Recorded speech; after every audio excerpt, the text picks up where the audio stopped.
Big deeper.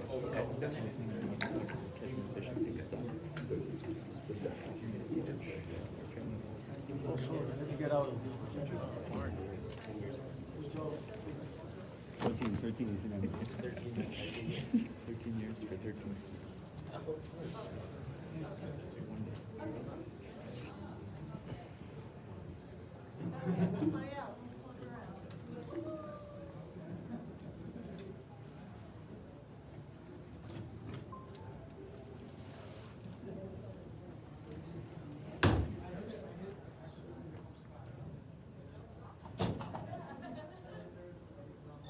Alright, so our next speaker is Daniel Calista from University of Alberta, and he's going to talk about analytical modeling of temperature and V-length evolution in electric resistance. Thank you. Good afternoon, everyone. I'm very excited to give you some insights into some of the work that I've been doing for a rather niche welding process known as ERW. I'm going to be doing a quick overview of ERW for those who aren't familiar, and then I'm going to be doing a rather deep dive into the physics and the understanding behind the process today to gain some practical insights for industry. The project is sponsored by Evraz North America, and we have some collaborative work that I'm going to be highlighting I can touch on after the presentation one-on-one if you'd like. So, ERW, this is a process that's very common to use, that's used to make pipe. Well, what industry does, they take a sheet of usually TMCP scalp material, they put it through a bunch of successive rollers in plants that are usually about 300 to 500 feet long. They put it through successive deformation and up until where the edges actually approach each other, creating an angle of approach. And then they induce current into the scalp with two processes. One being a sliding contact approach, or one with a high frequency induction welding approach. In either cases, the metal is exposed, there's no shielding gas, this is an autogenous welding system, and material is resistively heated up until a point where you have physical upsetting or squeezing to cause a metallurgical bond. These two processes, in general, we're going to model them the same for now. We'll touch on the nuances after, but this is what a weld cross-section looks like for ERW, where we have flash on the top and bottom, and we have a fusion line in the center. ERW it's used everywhere, but there's a general problem with it, and that's industry seeks enabling the products made by ERW. Industry seeks the enablement of products made by ERW for more critical service environments. These environments can include stuff like hydrogen service and also CO2 sequestration products. But when we want to use these products in these products, there's a limiting factor. And that they can exhibit comparatively low toughness compared to submerged arc welded pipe or drawn pipe. To address this, there's a two-pronged approach that industry uses. One is to address the weld seam microstructure, or to tackle weld seam defects. These include stringers, cold welds. My project is specifically targeted on understanding penetrators. And these penetrator defects in ERW can only be prevented during welding. So our goal is to understand penetrators during welding and how they form. What are penetrators? Penetrators are a continuous film or distribution of oxide inclusions along only the weld's bond plane or bond line. If we take a look at a top-down view of an ERW weld here, we see a slit. If we crack open the bond plane, we can see oxides extending from the external surface into the bond plate. This is a penetrator. Penetrators are susceptible to the same microstructural effects as inclusions or internal notches. This means that they facilitate crack propagation and formation, and they act as stress raisers. As a result, also their orientation in tubular goods facilitates through thickness propagation. So if a crack forms from a penetrator, it's not going to want to go all the way around, it's going to want to go straight through the pipe. So this is very detrimental for weld seam toughness. Penetrators have also been observed to be linked to HIC, or hydrogen-induced crack formation, where an increase in penetrator area ratio on a weld bond plane increased HIC susceptibility. So penetrators play a key role in making ERW products viable for the hydrogen industry. So some knowledge gaps. On the right here we can see some arbitrarily defined low, optimum, and high heat input cases by industry practitioners. Industry practitioners for a long time have known that there's an optimal balance between heat input and that squeezing that I mentioned. In these cases here, the pipe is moving left to right. We can see that the two interfaces approach with a V angle. In all cases, a molten interface you can see is being displaced prior to squeezing. That is, these little bulges of weld metal here out of the top, coming out of the page, or on the top of the V. And they're being displaced prior to actual physical squeezing. So this is a potential mechanism I'm going to touch on later in the presentation. And this leads to an effect that is known generally as a V extension effect, where you can see that the V length, the actual length that current is traveling in the process, is not constant. How is this linked to penetrators? Well, some industry competitors say that this effect leads to a potential expelling oxidization of that molten metal and then re-entry of it into the weld zone. Some other competitors say that there's a lack of squeeze pressure to push the oxides out the top and bottom. So there's two kind of competing effects. For my project, I'm going to operate on a fundamental basis that there's three things we need for penetrators to occur. One, we need metal to be exposed to molten metal needs to be exposed to atmosphere. It needs to be exposed for enough time to oxidize. And there also needs to be some availability or mechanism for it to be retained and re-entered. If one of these three don't occur, you don't have penetrators. That's my hypothesis. But in general, the main problem, industry lacks a physical understanding of why penetrators occur at certain welding conditions. Industry practitioners have used Band-Aid solutions like closed loop control methods, etc. in their plant, but no one has given a rigorous definition as to why they occur and how they occur. So some high-level effects of process parameters. As we increase heat input in the process, we get a widening and a lengthening of that V extension effect that I talked about. So the V length changes with process parameters. And this leads to an increase in average penetrator length as power increases. As we increase our V angle, or the rate of approach of the two interfaces together, this increases the V convergence and decreases that V extension length at a fixed heat input. If you look into this plot, increasing the V angle also reduces penetrators. So it's another process parameter that industry has seen that is directly linked to penetrators. So mill speed, power, V angle, all these things are related to penetrators. But we want to answer the question how. Going back to those hypotheses that I have, there's three things. Molten metal has to be exposed, it needs to oxidize, and it needs to be allowed to be retained. If you don't get one of these three, you don't have penetrators. To model these, or to gain a physical understanding of these, we need to go a little bit deeper. The next stage is we need to understand how the temperature evolves in the process. We need to understand how heat is diffusing in the process, how it's being generated. We also need to understand how that V is responding to process parameters. It's been seen in high-speed videos plenty of times that it changes with process parameters, but we want to be able to model this. And then the last is that V effect and any other softening effects in the process changing the available squeeze pressure? Because industry knows that if you increase squeeze pressure by moving the final squeeze rolls closer to each other, you do reduce penetrators. But we want to know, is there any significance in process parameters on the squeeze pressure? So for a thermal model, I'm going to be showing some equations here. My goal is not to give a rigorous definition here. I can do that with you one-on-one. My goal is to show you what I'm including and what I'm neglecting. So in year W, there's three key phenomena: conduction, advection, that's mass transport that's heat mass transport, and then also volumetric heat generation in the process. This comes from generally two effects, the skin effect and the proximity effect. I'm going to neglect the proximity effect for now, and we're going to use the skin effect, which is modeled by this parameter here, which is a function of skin depth, which is the function of AC frequency and material properties. This leads to how the current is distributed in the pipe, which is just via an exponential decay. So this is how we're going to describe how the current is concentrated and localized in the process. Some more simplifications: we're going to assume steady state operation in the process. We're also, for now, going to assume constant effective material properties. I'm going to take advantage of two things that are generally common in ERW, and that's that the heating depth in the V interfaces is generally shallow compared to the circumference of the pipe and the curvature. What does this mean? It means we can do some unraveling in the process, like so. We look at this plane here.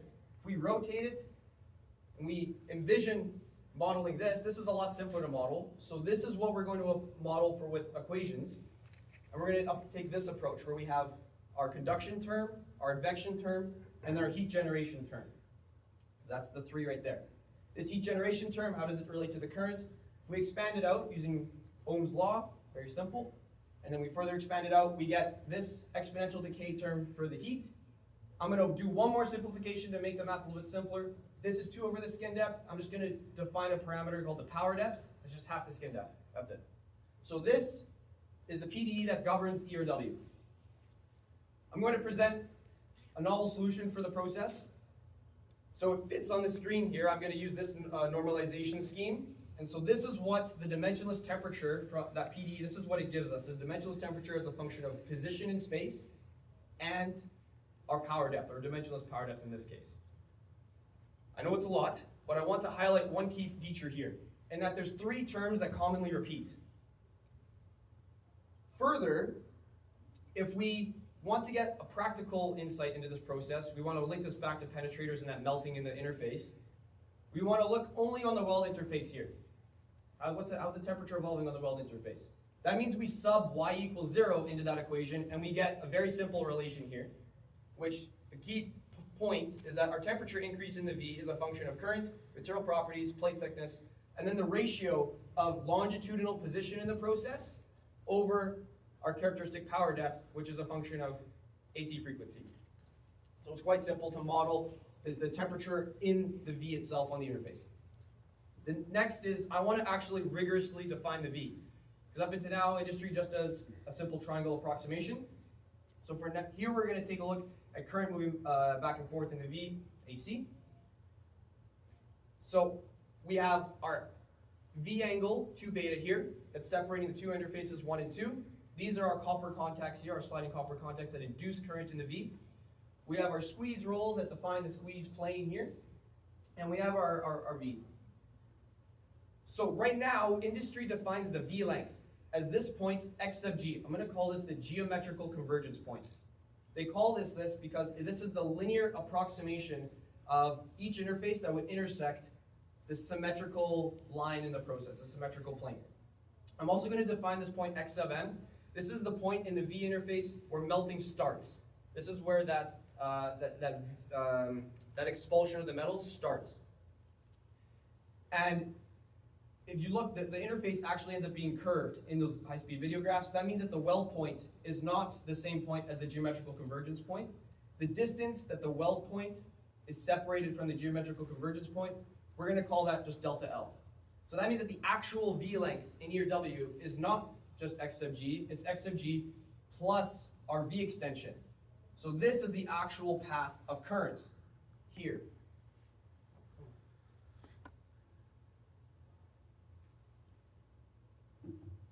This is our actual path of current. The key point here is that our actual path of current in the process is a function of delta L. And delta L, the V extension, is a function of our process parameters. So the process is self-implicit.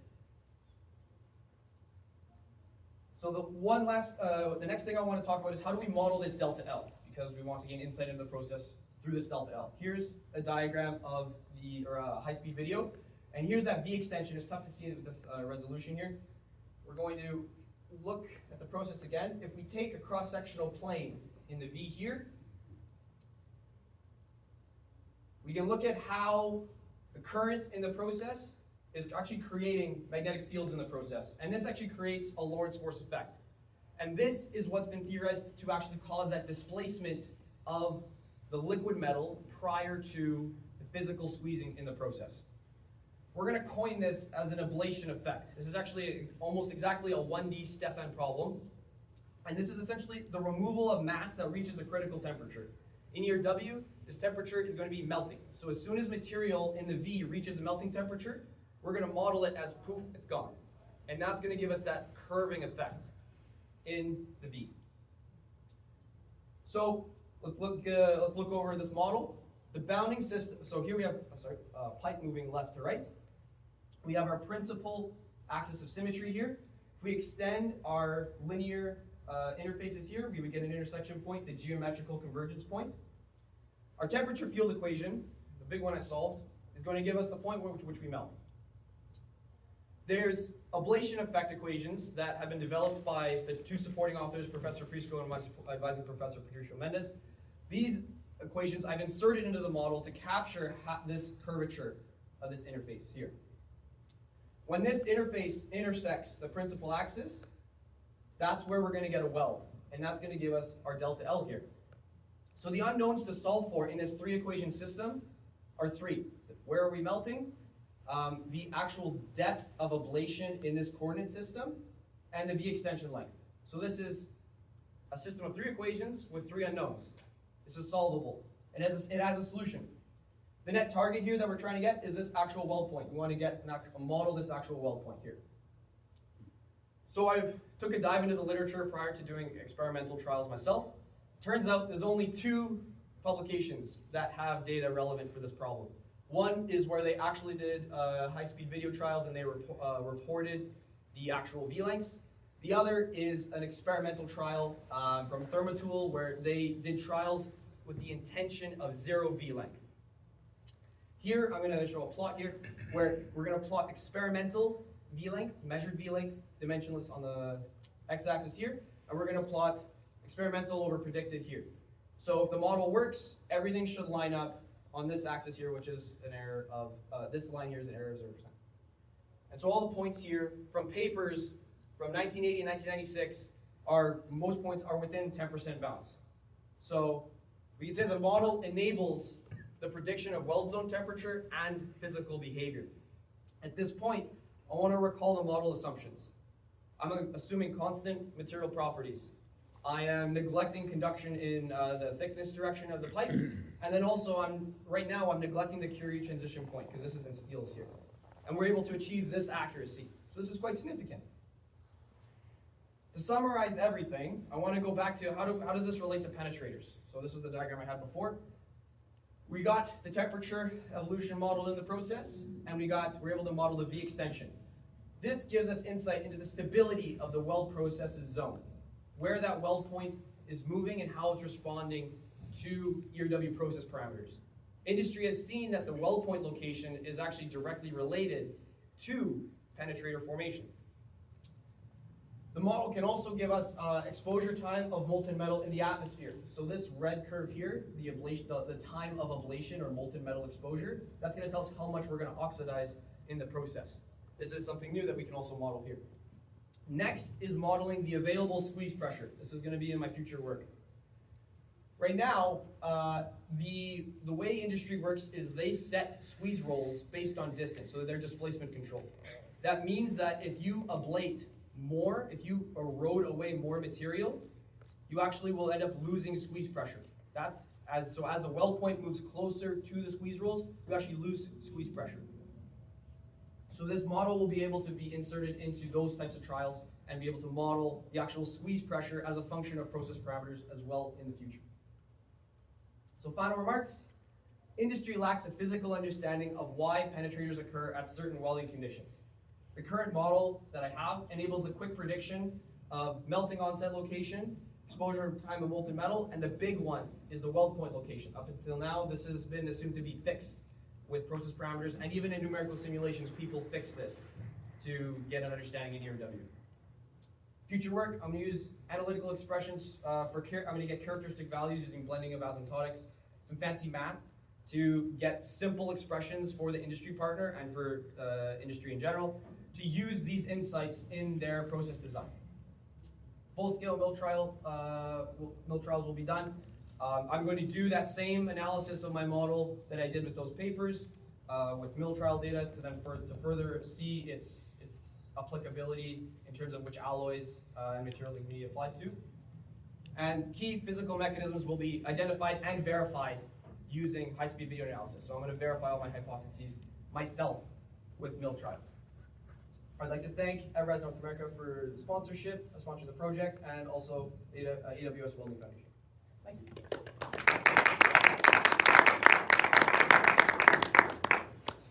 So any question for our speaker?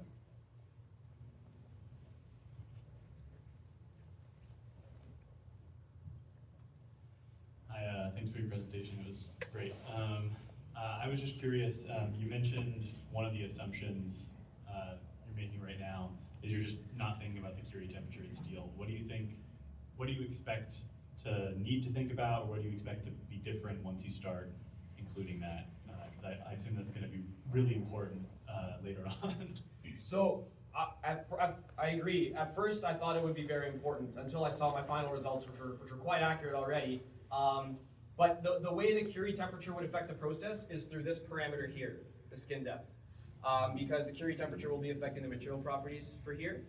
And so the Curie temperature is going to affect how the current is concentrated upon initial heating in the V. It turns out that you actually, it depends on your V length, your plate thickness, a whole bunch of parameters. But the process's characteristics are largely dominated in this region here. And we'll always reach that ablative state once melting happens, and melting happens after the Curie temperature. So the effects of the Curie temperature are not really that dominant for welding purposes here. But it's something that we're going to explore in the future.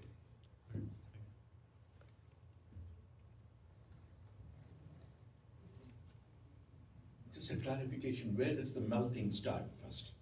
Where does the melting start? Yeah, in the V junction, is it close to the end of the V or ahead of the V itself? Sorry, I'm going to pull up my V schematic so we can. So melting generally starts somewhere in the V here, closer to the weld point. I see. So this is electric resistance welding, Yes. right? So your Q is related to contact resistance in this case? No. It's bulk resistance then? Yes, of the circuit, yes. I see. So there is no way there is bridging occurs in between. There's a contact resistance starts and then the I square R goes through the roof and then locally melting can occur. Is it ruled out in the physics? So that does happen, and there is an effect of local bridging here that has been observed. Because of those Lorentz forces, what ends up happening if a bridge forms here is there's no longer any Lorentz forces downstream of that bridge.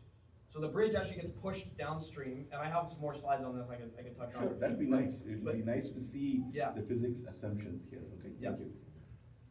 All right, let's thank our speaker.